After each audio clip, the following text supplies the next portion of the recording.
आज के दौर में हर स्टूडेंट ऐसे फील्ड में अपना करियर बनाना चाहता है जो तेज़ी से ग्रो कर रहा हो, जिसमें नौकरी की संभावनाएं ज़्यादा हो, सैलरी भी ठीक ठाक मिलती हो, साथ में रेस्पेक्ट भी मिले।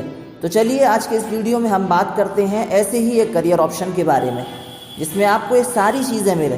क्योंकि आज हम बात करेंगे इलेक्ट्रिकल इंजीनियरिंग के बारे में कि इलेक्ट्रिकल इंजीनियरिंग क्या है, आप इलेक्ट्रिकल इंजीनियर कैसे बन सकते हैं, क्या क्वालिफ़िकेशन होनी चाहिए, जॉब प्रोफाइल्स क्या क्या होती हैं, सैलरी कितनी मिल सकती है।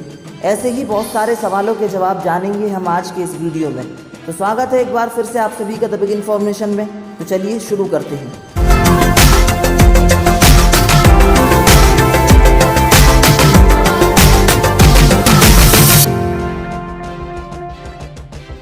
इलेक्ट्रिकल इंजीनियरिंग फील्ड की ही एक ब्रांच है जिसे 19वीं शताब्दी के आखिर में इस फील्ड से जोड़ा गया था।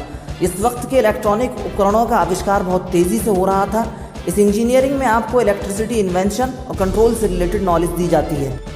इलेक्ट्रिकल इंजीनियरिंग के फील्ड में करियर बनाने के लिए आप कोई भी diploma, under graduate, post graduate या डॉक्टरल कोर्स कर सकते हैं।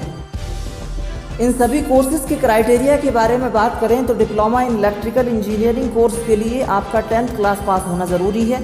यह 3 साल का कोर्स होता है, लेकिन अगर आप 12th पास करने के बाद इस कोर्स में एडमिशन लेते हैं तो यह कोर्स आपके लिए सिर्फ 2 साल का ही रह जाता है। अंडर ग्रेजुएट कोर्स करने के लिए आप बीटेक इन इलेक्ट्रिकल इंजीनियरिंग या BE in electrical engineering course कर सकते हैं। यह दोनों कोर्स 4 साल के होते हैं और इन कोर्सेज के लिए आपका 10+2 यानी हायर सेकेंडरी पास होना ज़रूरी है। पोस्ट ग्रेजुएट कोर्स के लिए आप M Tech in electrical engineering course कर सकते हैं। यह 2 साल का कोर्स होता है। इस कोर्स के लिए आपके पास इलेक्ट्रिकल इंजीनियरिंग के फील्ड से ग्रेजुएशन की डिग्री होना ज़रूरी है। और डॉक्टरल कोर्स के लिए आप PhD in electrical engineering course कर सकते हैं। इसके लिए आपके पास इसी फील्ड से मास्टर डिग्री होना ज़रूरी है। यह 3 साल का कोर्स होता है और इस कोर्स के बाद आपको रिसर्च सेक्टर में जॉब्स मिलने की संभावनाएं बढ़ जाती हैं। इंजीनियरिंग के कोर्सेज में एडमिशन के लिए नेशनल, स्टेट और यूनिवर्सिटी लेवल पर एंट्रेंस एग्ज़ाम्स कराए जाते हैं। आप इलेक्ट्रिकल इंजीनियरिंग के कोर्सेज में एडमिशन लेने के लिए इन एंट्रेंस एग्ज़ाम में पार्टिसिपेट कर सकते हैं।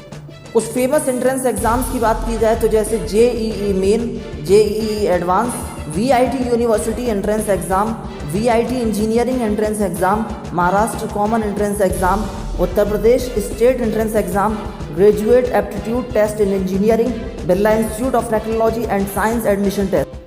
अब अगर बात की जाए कि इलेक्ट्रिकल इंजीनियरिंग कोर्स करने के लिए कौन से कॉलेजेस आपके लिए बेस्ट हो सकते हैं, तो NIRF की रैंकिंग के मुताबिक इंडिया के टॉप 10 इंजीनियरिंग कॉलेजेस ये हैं: Indian institute of technology Madras, Indian institute of technology Delhi, Indian institute of technology Bombay, Indian institute of technology Kanpur, Indian institute of technology Kharagpur, Indian institute of technology Roorkee, Indian institute of technology Guwahati, Indian institute of technology Hyderabad, national institute of technology Trichy, Indian institute of technology Indore.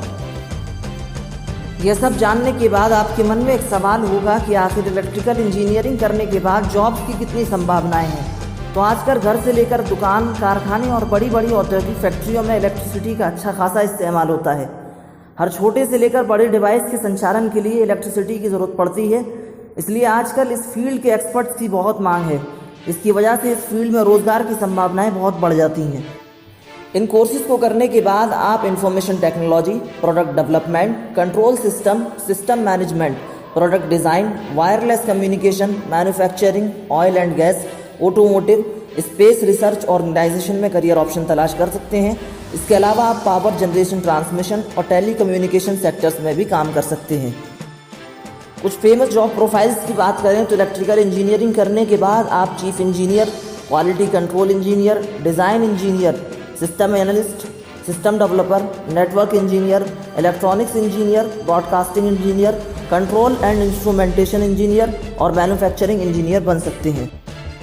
Electrical engineers को recruit करने वाली कुछ popular organisations की बात की जाए तो जैसे Indian research organization ISRO, steel authority of India limited, Bharat heavy electronics limited BHEL, power grid corporation of India limited, Tata industries limited, Jindal steel and power limited, state electricity board. इस फील्ड में एज अ फ्रेशर ज्वाइन करने पर आपको लगभग 40,000 रुपये salary आसानी से मिल जाती है।